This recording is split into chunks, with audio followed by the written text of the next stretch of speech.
12,000 years ago, on a barren Turkish hill, someone raised pillars as tall as giraffes and heavier than cars, with no villages, tools, or tombs in sight. Scholars called it the world's first temple, but the truth never fit. Circles of stone showed no trace of daily life, only secrets.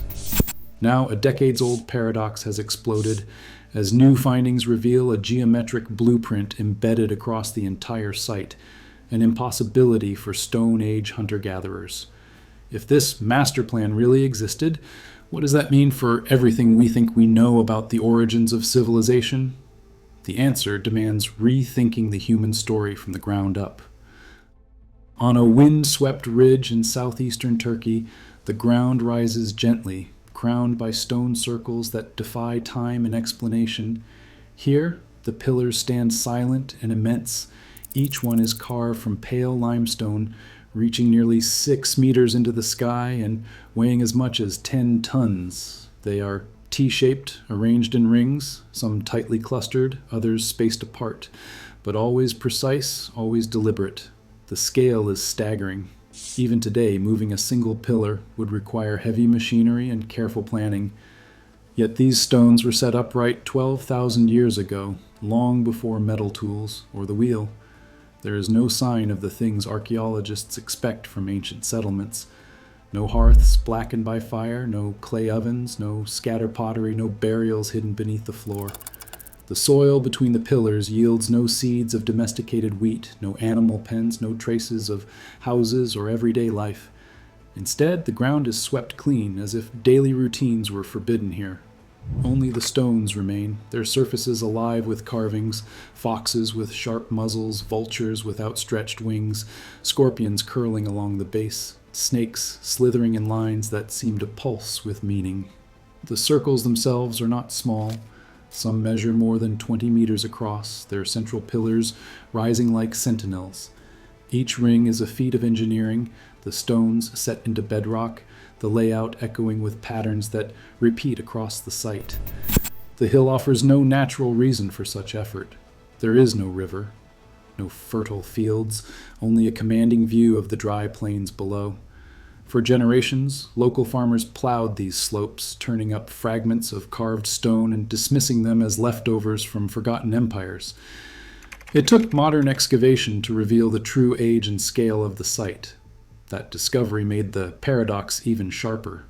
How could people with no settled villages, no agriculture, and no writing have built something so vast, so heavy, and so precise? Each pillar, each enclosure stands as a challenge, inviting questions that reach far beyond the stones themselves. The mystery is immediate and overwhelming. The stones refuse to tell their purpose, yet their presence demands an explanation. Here, on this barren hill, the past speaks in riddles, asking how such a place could exist at all. Excavation began in earnest in the mid-1990s, led by a small team working methodical, enclosure by enclosure. Each circle of pillars was treated as its own puzzle. Archaeologists cleared the fill stone by stone, recording every detail, the depth of a foundation trench, the angle of a pillar, the shape of a carved animal. Every find was mapped and cataloged with care. The process was slow, almost painstaking, but it was the only way to do justice to something so old and so alien. The evidence they uncovered was as puzzling as the site itself. Bones from wild animals, gazelle, aurochs, wild sheep, were scattered around the enclosures, often in large quantities. These were not the remains of daily meals. The bones showed cut marks and signs of roasting, suggesting that people gathered here for feasts. Yet there was no sign of domesticated animals, no pens, no traces of herding. The land around the hill offered no evidence of fields or harvest. The people who built these circles still lived by hunting and gathering. The absence of everyday life was striking. No hearths, no ovens, no storage pits, no pottery. Tools were few and far between, mostly flint blades and points, with little sign of the grinding stones or baskets that would point to settled existence. The soil yielded almost nothing to suggest families, children, or homes. Archaeologists debated whether the site was used seasonally or for special gatherings, but the lack of domestic debris left the question open. Each enclosure was mapped with meticulous precision. Pillars were numbered, their carvings drawn and photographed from every angle. The surfaces told stories of animals, foxes, snakes, birds of prey, but the meaning of these images remained elusive. Every detail was isolated, each circle treated as a separate chapter. The approach was thorough, even admirable, but it kept the focus narrow. Patterns that might link one enclosure to another were easy to miss when the work was divided this way. By the early 2000s, this careful method had reached its limits. The data was rich, but the answers were not. The site's scale was clear, but its purpose was not. The mystery deepened as the years passed, and the sense grew that something essential was slipping through the cracks, not for lack of effort, but because the questions themselves needed to change. By the turn of the millennium, archaeologists found themselves circling the same questions, their notebooks filled with measurements and sketches, but no clear answers. Every enclosure at Göbekli Tepe had been mapped in painstaking detail, each pillar catalogued and studied as its own unique puzzle. Yet the bigger picture remained out of reach. The so-called temple model, the idea that these circles were built for ritual gatherings by mobile bands, had become a default explanation, but it failed to account for the sheer repetition and scale found across the site. The same animal motifs, the same T-shaped pillars, the same ringed layouts appeared again and again, but no one could explain why or how this pattern kept repeating over centuries. Academic debates grew heated. Some argued that the site's complexity must mean it was a center for worship, while others pointed out the lack of any clear shrine or altar. The absence of everyday artifacts left researchers stuck, unable to say for certain who the builders were or what they believed. New technologies like digital mapping and early geographic information systems were suggested as tools to spot larger patterns, but most teams kept their focus tight, working enclosure by enclosure. By the early 2000s, the field was at a standstill. The data was overwhelming, but the insights were not. The impasse was clear. Treating each circle as an isolated monument had brought the research as far as it could go. If there was a deeper order hidden in the stones, it would only reveal itself to those willing to step back and see the site as a whole. That would demand a new way of thinking about ancient architecture and the minds behind it. In 2020, a breakthrough arrived from an unexpected direction. Gil Hakle and Avi Gopher of Tel Aviv University set aside the old habit of treating each enclosure as a separate mystery. Instead, they mapped the three largest circles, B, C, and D, looking for connections that might be hidden in plain sight. Using a center point algorithm, they measured the exact middle of each enclosure and then checked the distances between them. The result was almost unbelievable. The three centers formed an equilateral triangle, each side measuring 19.25 meters, and the margin of error was less than 25 centimeters. For perspective, that is like staking out a triangle the length of a city bus, then hitting the same mark with stone tools without writing, and getting it right to within the width of a human hand. The odds of such precision happening by chance are vanishingly small. Statistical analysis confirmed it. This was no accident of placement or slow accumulation. The triangle's perfection demanded a plan, a blueprint, conceived before the first stone was hauled from the quarry. Hakle and Gopher's findings, published in the Cambridge Archaeological Journal, forced a new question. How did hunter-gatherers, living 7,000 years before the pyramids, achieve a feat of geometry that would challenge any modern surveyor? The evidence pointed to a level of coordination and abstract thinking that had never before been credited to people of this age. Göbekli Tepe was not a collection of random circles. It was a single, unified design, executed with astonishing accuracy. Across the limestone pillars of Göbekli Tepe, a silent order repeats itself. Vultures stretch their wings near the tops of the tallest stones, almost always facing east, where the sun rises at certain times of year. Below, on the southern faces, scorpions curl close to the ground, sometimes paired with wild cattle or foxes, combinations that appear again and again, even in circles built decades apart. Carvings follow a logic that goes beyond art. Archaeologists, using 3D imaging and statistical mapping, have documented these placements. Vultures on the eastern faces, scorpions on the southern faces, the same animals in the same positions, as if the builders followed a set of unwritten instructions. This is not random decoration. The code is procedural, not just symbolic.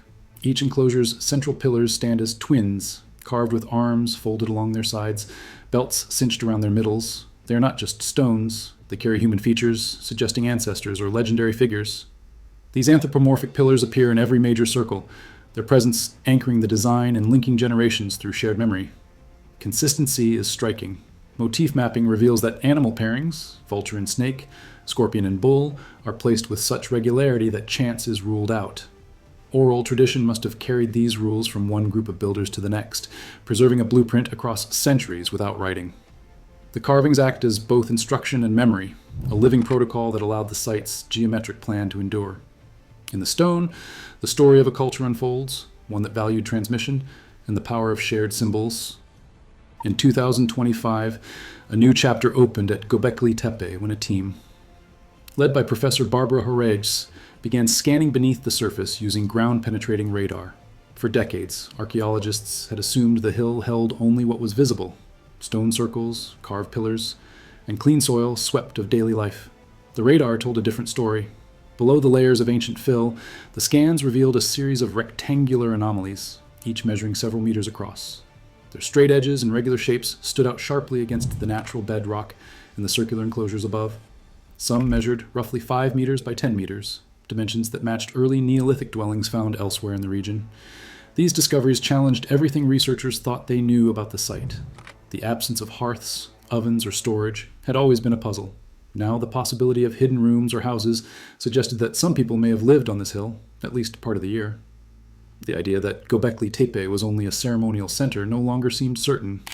Excavation permits were hard won, but as the radar data spread through the archaeological community, debate intensified. Was this the first evidence of settlement at the world's oldest monument, or were these structures something else, such as storage, workshops, or spaces for ritual preparation? Amid the excitement over the subsurface anomalies, another find stirred fresh questions. While clearing debris between enclosures B and D, archaeologists uncovered a carved human statue embedded in a wall.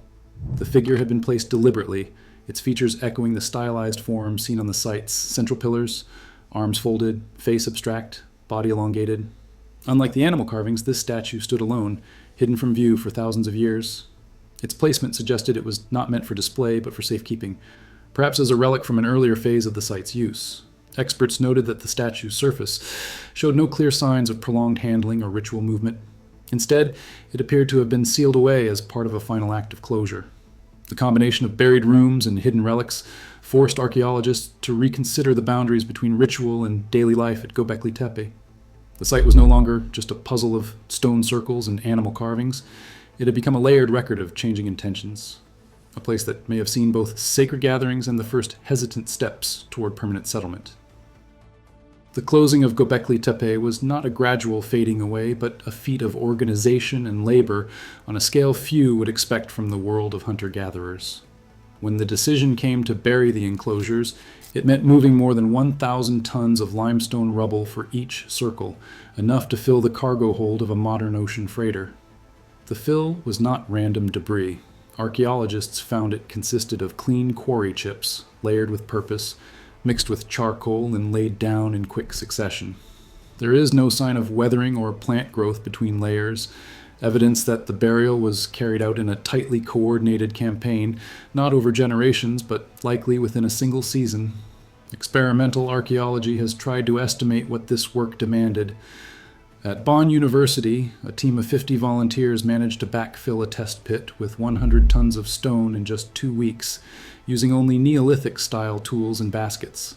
Scaling that up, the burial of each enclosure at Göbekli Tepe would have required hundreds of people working in concert for months. The effort is all the more remarkable when considering the absence of permanent settlements or centralized leadership. It points to a level of social cohesion and shared intent that contradicts the old image of small, scattered bands living hand to mouth. Göbekli Tepe was not alone in this ritual of closure. 35 kilometers away, at Karahan Tepe, archaeologists uncovered circular enclosures with the same T-shaped pillars, the same deliberate orientation, and the same signs of careful burial. Across the region, more than a dozen sites, now grouped under the name Tas Tepeler, show evidence of similar construction and coordinated closure. The distances between these sites stretch over 100 kilometers, suggesting a network of communities linked by shared purpose, able to mobilize labor and resources across open landscape. The scale of the burial, repeated at multiple sites, cannot be explained by ritual alone. It required planning, communication, and the ability to motivate large groups for a common goal. The stones were not simply abandoned, they were entombed with care, sealed beneath tons of rock, their memory preserved for a future they could not have imagined. This was the final act of a people who understood the power of collective action, an achievement that rewrites what it meant to be human at the dawn of civilization. Göbekli Tepe's blueprint forces us to confront a simple fact: the roots of human ingenuity run deeper than our oldest cities or written records. As new sites emerge across southeastern Turkey, these discoveries challenge every assumption about when and how civilization began. The real question now isn't what ancient people could achieve, but how much of that brilliance we're still blind to. What else waits beneath our feet?